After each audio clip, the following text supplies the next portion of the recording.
அஸ்ஸலாமு அலைக்கும் வரஹ்மத்துல்லாஹி வபரகாத்துஹு.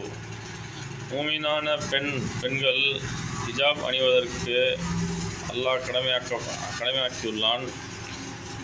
மூமினான பெண்கள் வெளியே செல்லும் பொழுதும் தனியாக இருக்கும் பொழுதும் வெளியே கடைக்கு செல்லும் பொழுது ஹிஜாப் அணிந்து கொண்டு செல்வது சுன்னத்தாக திகழ்கின்றது.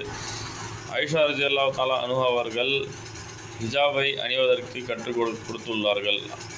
ஆகவே தன்னுடைய தந்தை, தன்னுடைய தாய், சகோதரர்கள் ஆகிய இவர்களிடம் இருக்கும் பொழுது ஹிஜாப் அணிவது கடமை கிடையாது.